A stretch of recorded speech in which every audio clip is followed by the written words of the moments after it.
আসসালামু আলাইকুম। কাব্য টিভির সকল বন্ধুদের আন্তরিক শুভেচ্ছা ও অভিনন্দন। আমরা উপস্থান করতেছি পীরগাছা থানার সীমান্তবর্তী এবং উলিপুর খেতরাই যে ১ নং ইউনিয়নের যে চেয়ারম্যান পদপ্রার্থী ভাই, আমরা সালাউদ্দিন ভাই, আমরা তার কাছে জানতে চাইব তার নির্বাচনী ইস্তেহার ১৭ নম্বরে ভ্যান চালক শ্রমিকদের আপনি যে ২০,০০০ টাকা দেন, এই ফান্ডটা কোথার থেকে আসবে সেটা বিষয়ে আপনাকে জানতে চাচ্ছি। ধন্যবাদ, খুব সুন্দর যৌক্তিক প্রশ্ন করেছেন।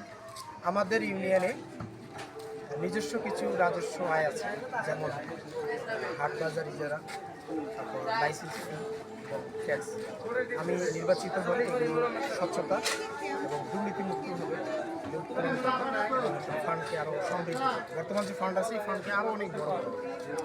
এছাড়াও আমি ইস্তারে বলেছি যে আমাদের বিভিন্ন বিত্তবানদের প্রতি আহ্বান করা হবে, প্রবাসীদের কাছে আহ্বান করা হবে, সব মিলিয়ে একটা জনকল্যাণমূলক একটা তহবিল গঠন করা হবে, যা দিয়ে এগুলো আমরা দিব। যেমন এখানে আমি উল্লেখ করেছি যে কেউ যদি কর্মক্ষম ব্যক্তি, যেমন অটো চালক, ভ্যান চালক বা ঢাকায় চাকরি করতে গেছে, বা একটা লোক গাছ কেটে তার ব্যবসা, খড়ি কাটে, তো এই দেখা গেল সে গাছ কাটতে গিয়ে গাছ থেকে পড়ে গেছে, আহত হয়ে গেছে।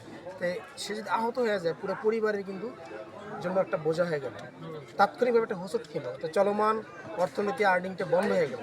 সেই দৃষ্টিকোণ থেকে আমরা বলেছি যারা এই সমস্ত পেশাজীবী মানুষ আছে, হঠাৎ যদি কোনো অ্যাক্সিডেন্টের শিকার হয়, তাহলে আমরা ইউনিয়ন পরিষদ এই ফান্ড থেকে আমরা তাৎক্ষণিকভাবে 20,000 টাকা, ন্যূনতম 20,000, আমরা বিবেচনা করে আরও বেশি দিতে পারি, 20,000 টাকা প্রদান করা হবে, যাতে করে তার পরিবারটা সাময়িকভাবে স্বাবলম্বী হয়।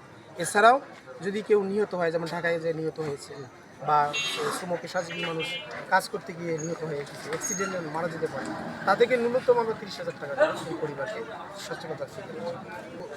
১ নং খেতরাই ইউনিয়নের যে 4টি ওয়ার্ড আছে নদীর মধ্যে, এই নদী ভাঙন লোকদের জন্য, মানুষদের জন্য আপনি কি করবেন এই নির্বাচনে যদি আপনি নির্বাচিত হন? আগামী দিনগুলো আপনার পরিকল্পনা হচ্ছে, প্রথমেই আমাদের এখানকার লোকগুলো ইউনিয়ন পরিষদে যেতে অনেক সময় লাগে, সারাদিন চলে যায়। আমি সিদ্ধান্ত নিয়েছি মাসে 3 দিন আমি অফিস করব নদীর এই পারে, যেমন এই যে বোল্ডারের মাথা বলে, তারপরে তারাবাজার বলে, বা চরের মধ্যে আগে অ্যানাউন্স করা হবে যেখানে আছে, সেরকম ল্যাপটপ থাকবে, প্রয়োজনীয় সিল থাকবে, প্রয়োজনীয় সেবা আমি সেখান থেকে দিতে পারবো। এবং এছাড়াও চরাঞ্চলের মানুষ যার যেটা প্রাপ্য সেটা তার অধিকার তার ফিরে পাবে, কোনো চর বা উঁচা এরকম কিছু থাকবে না। চরের মানুষকে বেশি প্রায়োরিটি দেওয়া হবে, যেহেতু যারা সবসময় যোগাযোগ করতে পারে না। আমি নিজস্বভাবে যোগাযোগ করবো, এই মেম্বারদের মাধ্যমেই এগুলো আমরা করবো। এছাড়াও আমার নিজের একটা রেসপন্স টিম থাকবে, সেই টিমের মাধ্যমে পুরো চরাবাসীকে আমরা মনিটরিংয়ে রাখবো, কার কোথায় কী প্রয়োজন, অর্থাৎ আমাদের ইউনিয়ন পরিষদের সেবা তার দূরঘরে আমরা পৌঁছে দেবো। আচ্ছা, আপনাকে আর একটা প্রশ্ন, আপনি তো দীর্ঘদিন সেনাবাহিনী আছেন, আপনি অবসর। আচ্ছা, আপনার নির্বাচনের কী কারণ নিয়ে আপনি নির্বাচনে আসলেন? আপনার ভবিষ্যৎ পরিকল্পনা আর কি আছে আপনার নির্বাচনী ইস্তেহার, সেটাও একটু জানতে চাচ্ছি।